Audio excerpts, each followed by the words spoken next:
मैं बलवंत सिंह यादव, अध्यापक, Gandhi inter college Quba, महनाजपुर, Azamgarh. मैंने संस्कृत वर्णमाला भाग 3 में स्वरों के बारे में आपको जानकारी दिया है। आज वर्णमाला भाग 4 में स्वर भेद, कौन स्वर कितने प्रकार का होता है, उसके बारे में आपको जानकारी दूंगा। और मुझे उम्मीद है कि आज का मेरा प्रयास भी आपको पसंद आएगा। जैसा कि आप जानते हैं, संपूर्ण सृष्टि में मानव ही एक ऐसा प्राणी है जिसके कंठ में अनंत ध्वनियों का वास है। अनंत ध्वनियाँ उत्पन्न होती हैं मनुष्य के कंठ से। यही ध्वनियाँ वर्ण कहलाने लगती हैं जब वो लिपिबद्ध हो जाती हैं, जैसा हमने पहले आपको बताया। तो हमने मात्रा काल के आधार पर स्वरों का विभाजन किया है पार्ट 3 में। अब प्रश्न उठता है कि क्या सभी स्वर ह्रस्व होते हैं, या सभी स्वर दीर्घ होते हैं, या क्या सभी स्वर प्लुत हो सकते हैं, क्या सभी स्वर उदात्त अनुदात्त स्वरित, या सभी स्वर अनुनासिक अननुनासिक हो सकते हैं। इन प्रश्नों का समाधान आपको हमारे आज की वीडियो वर्णमाला भाग 4 में मिलेगा। तो आइए देखते हैं स्वर के भेद। कौन स्वर 12 प्रकार का, कौन 18 प्रकार का और कौन सा 30 प्रकार का होता है, आज हम आपको बताएंगे। एक चार्ट के माध्यम से सरलतम शैली में आपको समझाने का मैं प्रयास करूंगा।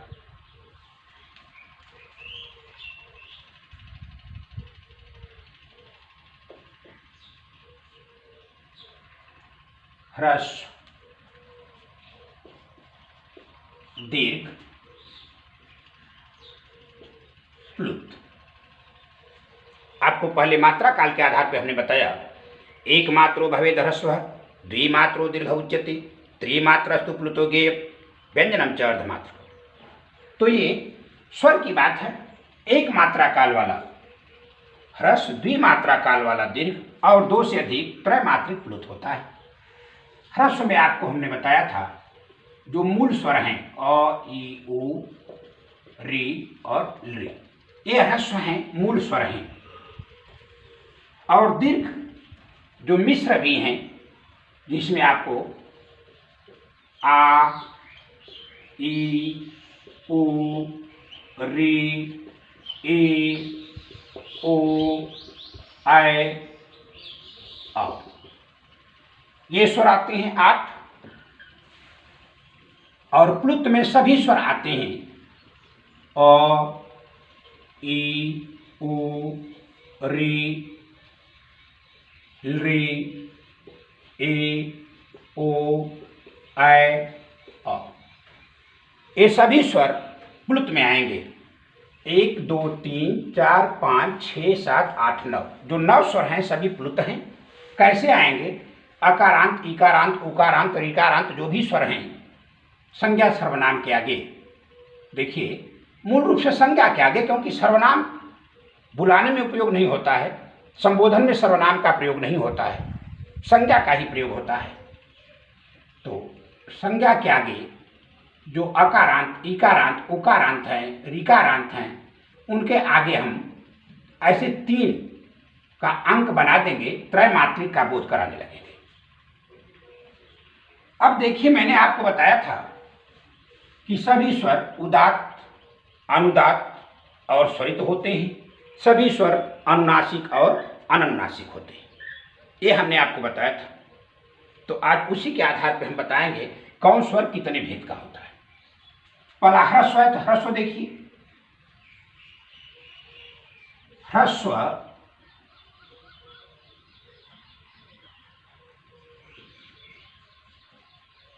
उदात्त, अनुनासिक।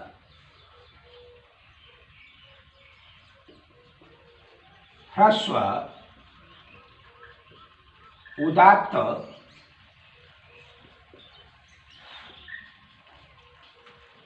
अननुनासिक।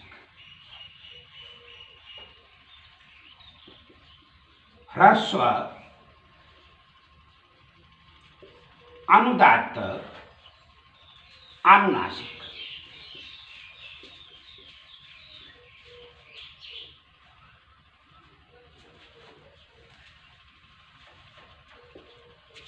ह्रस्व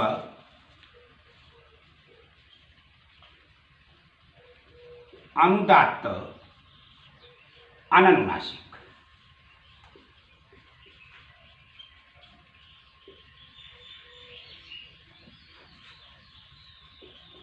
ह्रस्व स्वरित अनुनासिक।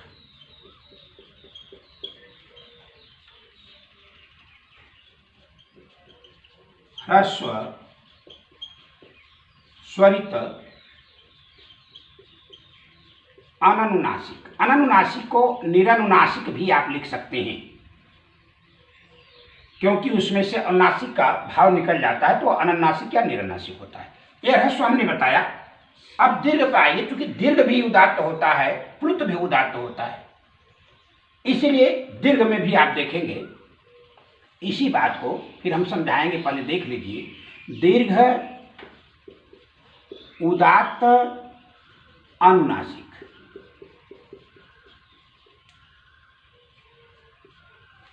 फिर है दीर्घ उदात्त अननुनासिक।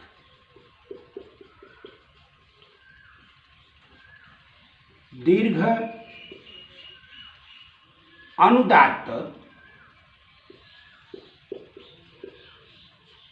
अनुनासिक।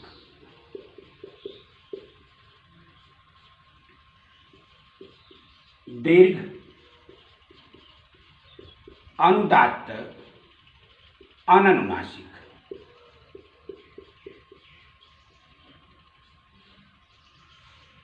फिर है दीर्घ स्वरित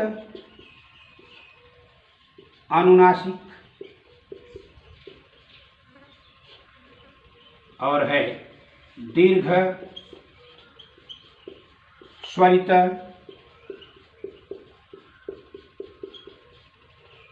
अननुनासिक।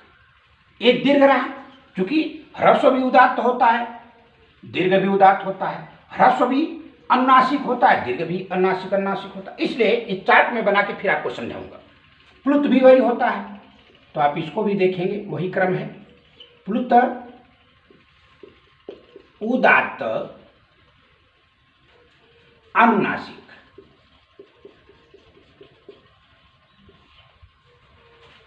प्लुत उदात्त अननुनासिक।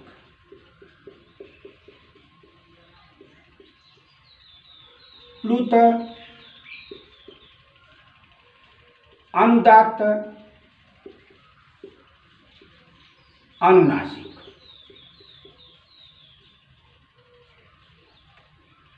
प्लुत अनुदात्त अननुनासिक।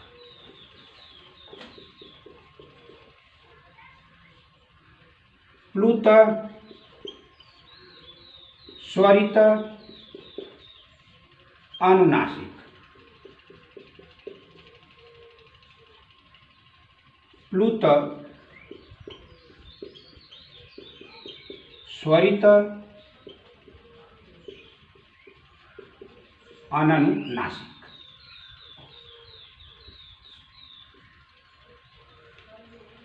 यह देखिए चार्ट हमने बनाया, क्योंकि सभी स्वर उदात्त होते हैं, सभी स्वर अनुदात्त होते हैं और सभी स्वर स्वरित होते हैं। सभी स्वर अनुनासिक होते हैं, सभी स्वर अननुनासिक होते हैं। इसलिए इन सब के माध्यम से हमने एक चार्ट बनाया, और चार्ट ये बता रहा है कि कौन स्वर कितने भेदों का होता है। देखिए ध्यान से, ये कठ आपका बन गया 1 2 3 4 5 और 6। ये 6 बना, ऐसे ही सब 6 बन गए। ये भी 1 2 3 4 5 और 6। इसको भी देखिए 1 2 3 4 5 और 6 6 6 ये से तो 6 6 12 6 18। आप देखिए प्रश्न पूछता है कि किस स्वर के कितने भेद होते हैं, कितने प्रकार का होता है, किसका ह्रस्व रूप होता है, किसका ह्रस्व नहीं होता, किसका दीर्घ रूप होता है, किसका दीर्घ नहीं होता। इस चार्ट में इस प्रश्न का उत्तर है। ध्यान से देखिए, आप सबको देखिए अ ई उ रील री, ये जो अ ई उ रील री ये 5 हैं, जो ये 5 मूल स्वर हैं, और 8 आपका ये दिखाई दे रहा है दीर्घ, और 9 आपका ये दिखाई दे रहा है। तो आप ध्यान से देखिए, ये जो 5 आपके ह्रस्व स्वर हैं जिनको हम मूल स्वर कहते हैं, ये पांचों अ ई उ रील री, ये पांचों स्वर उदात्त, अनुदात्त, अनुदात्त, अनुनासिक, स्वरित ये सब है।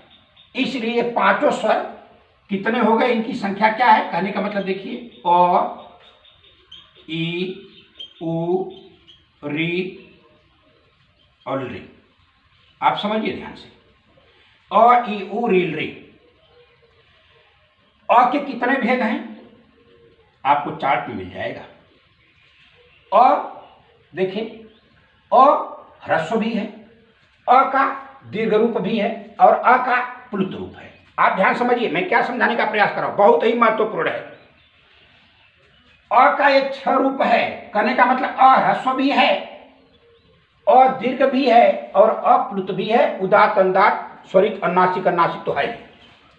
आइए देखिए, तो अ का कितना हो गया, 6 6 12 6 18। देखिए ध्यान से, 6 ह्रस्व, 6 दीर्घ और 6 प्लुत।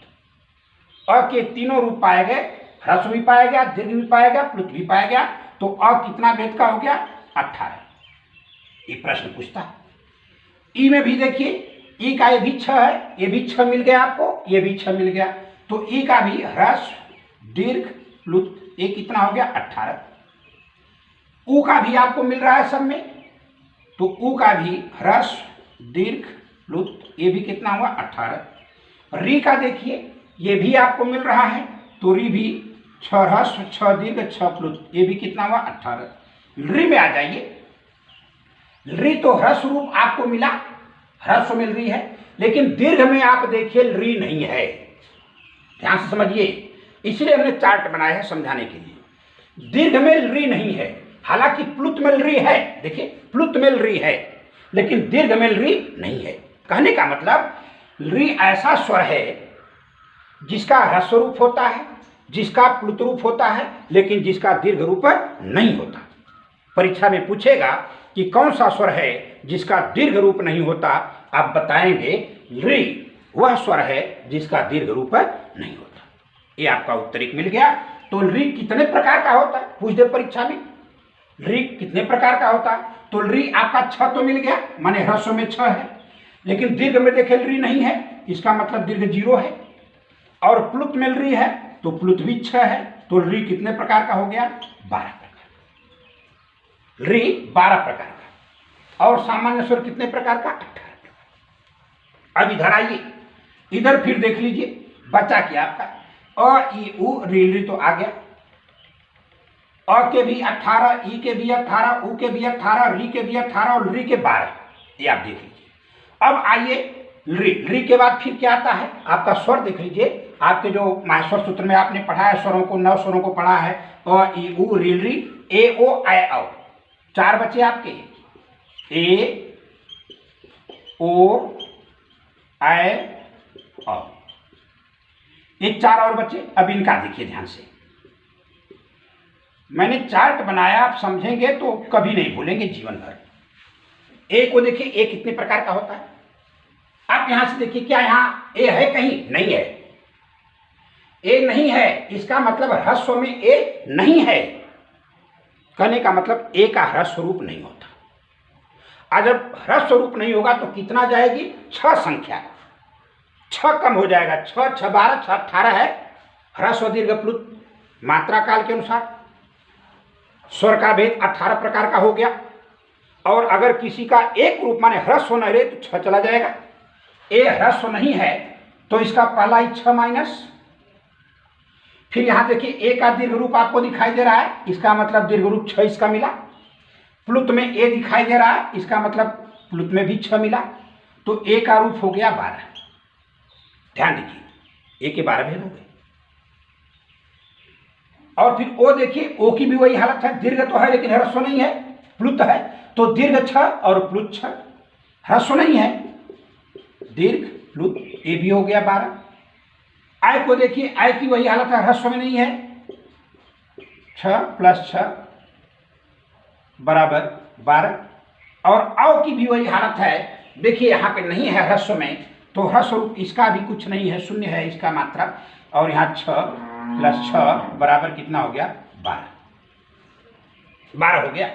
देखिए कहने का मतलब ए ओ आय अव, ये 12 भेद होते इसके। ए ओ आय अव 12 री का भी 12। अब आप समझिए ध्यान से, क्या समझेंगे ध्यान से, जो समझना है देखिए। ए 12 क्यों हुआ, ओ 12 क्यों हुआ, आय 12 क्यों हुआ, अव 12 क्यों हुआ? इसलिए हुआ कि इनका ह्रस्व रूप नहीं है। और जब ह्रस्व नहीं है तो 6 कम हो गया 18 में से, तो 12 हो गई। अब प्रश्न ये उठता है कि वह कौन सा स्वर है जिसका ह्रस्व रूप नहीं होता, या किन किन स्वरों के ह्रस्व रूप नहीं होता। आप ध्यान दीजिएगा, आप ऐसा नहीं कहेंगे कि आ, ई, ऊ, बड़ा ऊ, ऐसा कुछ नहीं है। उनका ह्रस्व रूप होता है, आ का अ होता है, ई का ई होता है, ऊ का ऊ होता है, ये तो है। किसका नहीं होता? देखिए ए ओ आय अव, इनका ह्रस्व रूप नहीं होता। परीक्षा में आता है, कई बार ये प्रश्न पूछा गया, किन स्वरों का ह्रस्व रूप नहीं होता? ए ओ आय अव का ह्रस्व रूप नहीं होता। किस स्वर का दीर्घ रूप नहीं होता? आइए देखिए, री ह्रस्व में भी है, री प्लुत में भी है, री दीर्घ में नहीं है। आप देख सकते हैं चार्ट में, री का ह्रस्व रूप है, री का प्लुत रूप है, लेकिन री का दीर्घ रूप नहीं है। इसका मतलब यह है कि री वह स्वर है जिसका दीर्घ रूप नहीं होता। परीक्षा में पूछता है, तो री स्वर का दीर्घ रूप नहीं होता और ए ओ आय अव इनका ह्रस्व रूप नहीं होता। इसको याद रखिएगा, ये बहुत ही महत्वपूर्ण है।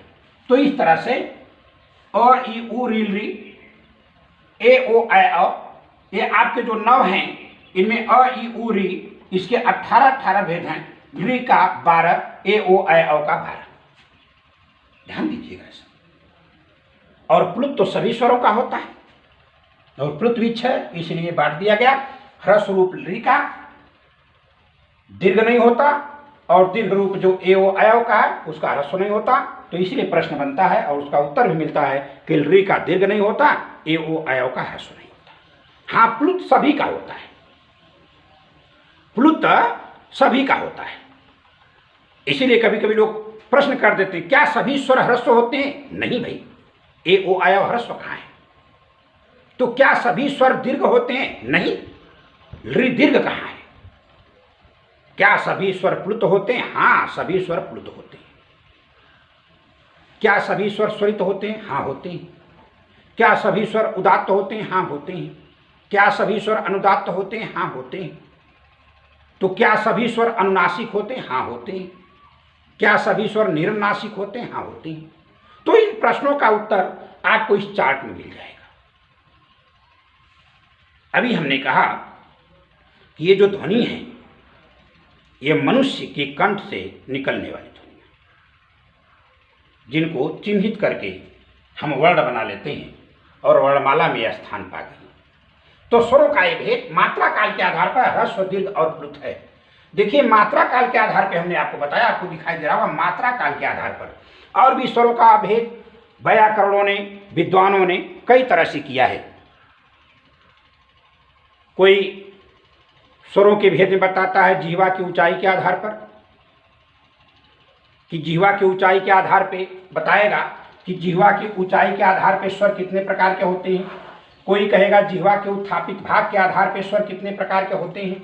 कोई कहेगा कि होठों की स्थिति के आधार पर स्वर कितने प्रकार के होते हैं। तो ये सब स्वरों का बंटवारा हुआ है जिह्वा के आधार पे, जिह्वा के ऊंचाई के आधार पे, जिह्वा के उत्थापित भाग के आधार पे और होठों की स्थिति के आधार पे।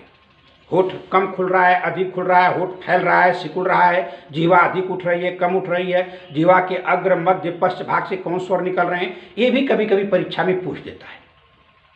तो कुछ व्याकरण, हालांकि इसमें तमाम नियम भी हैं, बर्नर का, ग्रासमान का तमाम नियम है स्वरों के बारे में, ध्वनि के बारे में, जो फोन है, स्वनिम है, साउंड की बात है, उसमें सब। जैसे कुछ लोग कहते हैं, ध्यान से देखिएगा,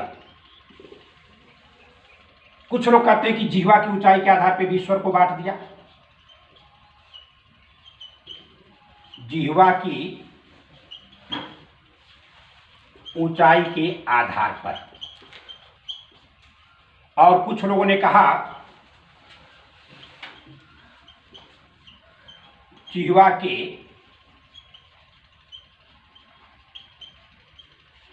उत्थापित भाग के आधार पर,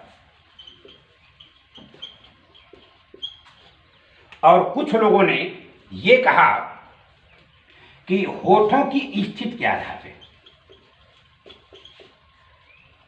होठों की स्थिति के आधार पर स्वरों का विभाजन कर दिया। वैसे तो मात्रा काल के आधार पर है ये ह्रस्व दीर्घ प्लुत, अनुनासिक, अनुनासिक, निरनुनासिक, नासिका जब अनु माने पीछे पीछे लग जाती है तो उदात्त अनुदात्त स्वरित है ही। उच्चारण स्थान जहां से आप थोड़ा ऊपर बोल रहे हैं, नीचे बोल रहे हैं, कैसे, वो है समाहार स्वरित। नीचे अनुदात्त है, उच्च है उदात्त, ये मैं पढ़ा चुका हूं। मुख नासिका वचनोन्नासिका में भी पढ़ा चुका हूं। अब यह है कि जिह्वा की ऊंचाई के आधार पर, कि जिह्वा मुख के भीतर जो जिह्वा है एक कर्ण है। देखिए कर्ण और स्थान में अंतर होता है। अंतर यही है कि कर्ण जो है वह गतिशील होते हैं, जैसे जिह्वा कर्ण है। या यूं कह लीजिए, एक आपको बहुत बढ़िया बात बताऊं, जैसे दोनों हमारे होठ हैं, दोनों होठ को देखिए, होठ उच्चारण स्थान है, क्योंकि होठ से क्या निकलता है, उप उपदमानी नाम औष्ठव, उ और प वर्ग उपदमानी, प ठ ब, देखिए होठ से निकल रहे हैं। तो उच्चारण स्थान तो है ही, कर्ण भी है। कर्ण और स्थान में क्या अंतर है, कर्ण गतिशीलता होती है। जैसे होठ दोनों देखिए, जो निचला होठ है यह गतिशील है, तो निचला होठ क्या है, एक कर्ण है, एक कर्ण है। जिह्वा क्या है, कर्ण है। वह हम पढ़ाएंगे कर्ण क्या होता है, साधक तमम कर्णम आएगा, बताएंगे कारक प्रकरण में। यहां कर देखिए, जिह्वा की ऊंचाई के आधार पर बताया गया कि कई प्रकार के, कुछ लोगों ने कहा कि इसके आधार पे समृद्ध, दूसरा कहा अर्ध समृद्ध, तीसरा कहा विवृत, और चौथा बताया अर्ध विवृत। देखिए उन्होंने कहा एक क्या है, उच्चारण काल के आधार पे हलंत और होता, नहीं भी करेंगे तो कोई बात नहीं है। जिह्वा की ऊंचाई के आधार पे विद्वान का समृद्ध, समृद्ध माने क्या होता है, ढकना। समृद्ध माने किसी को ढकना, बंद होना, समृद्ध बंद होना। और विवृत खुलना। समृद्ध और विवृत में अंतर समझ लीजिए। समृद्ध माने ढकना और विवृत माने खुलना। अब उसके आधार पर इन्होंने कहा कि जिह्वा आती है मुख में, तो जो उत्थापित होती है वह किन किन स्थानों को टच करती है, तो कितना भाग खुलता है, कितना बंद होता है, उसके आधार पर बताया है। तो कहा कि समृद्ध, समृद्ध में कहा कि समृद्ध में कौन कौन से आते हैं, ई उ आ जाते हैं। समृद्ध में क्या कहा, समृद्ध में कहा ई उ। एक किसमें आ जाते हैं, कहा कि समृद्ध है। और अर्ध समृद्ध में किसको बोल दिया, अर्ध समृद्ध में कहा ए है और क्या है, ओ है। ये अलग अलग भाषा वैज्ञानिकों की बात है, विद्वानों की बात है, अपना तर्क दिए हैं। और विवृत में क्या, विवृत माने खुलना। विवृत का अर्थ होता है खुलना, हमने आपको बताया। अ भी है, और दुस्वर्णश्च प्रत्यय से आप देखेंगे क्या है, आ, ये भी हो जाता है। और फिर क्या है, अर्ध विवृत में क्या है, देखिए समृद्ध ई उ, अर्ध समृद्ध ए ओ, विवृत अ आ, अर्ध विवृत का आए आओ। आप दे देंगे ऐ औ। इसको आप समझ लीजिए, समृत मान ढकना, ठीक, विपरीत माने खुलना। अर्ध समृत और अर्ध विपरीत में अंतर समझिए। अब समृत अर्ध विपरीत देखिए, इस चीज को मैं बता रहा हूं। ये देखिए मुख खुला हुआ है, आप देखिए ये मुख है खुला हुआ, ये मुख बंद है, ठीक, ये मुख दोनों होठ बंद है, ये खुला हुआ है। मैं समझा रहा हूं, आपको ध्यान दीजिएगा। अब अगर ये कहा जाए, ये जो बंद है इसको हम कहेंगे अर्ध विपरीत। देखिए ये पूरा है, लेकिन हम बंद है तो करें अर्ध विपरीत। अर्ध माने आधा, विपरीत माने खुला हुआ, ठीक। और ये पूरा खुला हुआ कह देंगे अर्ध समृत, आधा बंद। ये है आधा खुला हुआ, ये है आधा बंद, दोनों एक ही बात है। जैसे लोग कभी कभी कहते हैं गिलास आधी भरी है, कोई कहता गिलास आधी खाली है। थोड़ा सा प्रयास, ए ओ ऐ औ, ये तो कंठ तालु, उच्चारण स्थान पढ़ाएंगे तो बताएंगे। खैर वो अलग से प्रक्रिया है, आप संक्षेप में इनको पहले समझ लीजिए, फिर हम आपको बताते हैं आगे। फिर कहा जिह्वा के उत्थापित भाग के आधार पर, देखिए जिह्वा के उत्थापित भाग के आधार पर स्वर क्या होते हैं। जिह्वा के उत्थापित भाग के आधार पर भी स्वरों को भाषा वैज्ञानिकों ने 3 भागों में बांटा है। अग्रस्वर, दूसरा है, इसको मिटा दें, नहीं अभी लिख देते हैं, अग्रस्वर, दूसरा है मध्य स्वर, और तीसरा क्या है, पश्च स्वर। अग्र मध्य पश्च, देखिए ये क्या है, जिह्वा के उत्थापित भाग के आधार पर बांटा गया है। अग्रस्वर क्या है, जिह्वा के अग्र भाग से जिनका उच्चारण होता है वह अग्रस्वर है। इनमें उन्होंने कहा ई ऐ, कहा अग्रस्वर है। मध्य भाग जो है उत्थापित होती है जिह्वा, तो इसको कहा अ। और यहां कहा उ, यह अ है, और यह उ ओ अ, ये उन्होंने कह दिया। मध्य स्वर में ई ए ऐ, मध्य स्वर अ, और पश्च स्वर में क्या है, उ ओ औ। ये ध्यान दीजिएगा, ये सब जिह्वा के उत्थापित भाग के आधार पे।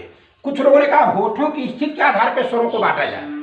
जब होठों की स्थिति के आधार पे बांटेंगे तब स्वर क्या बनेंगे, देखिए होठों की स्थिति के आधार पे जब स्वर को बांटा जाए तो स्वर बन जाएंगे, क्या बनेंगे, एक इसका है प्रसृत, और दूसरा जो इसका है वर्तुल,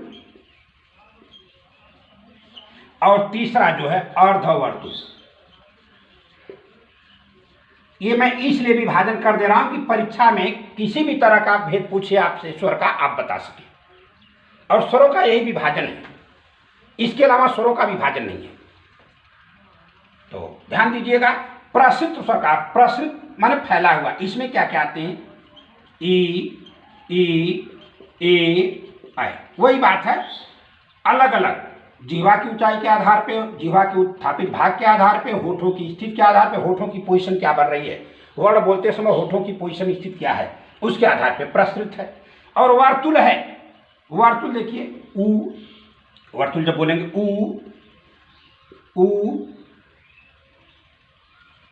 जैसे आप छोटा उ बड़ा उ करते हैं, ओ औ। और अर्धवर्तुल में क्या आता है, आ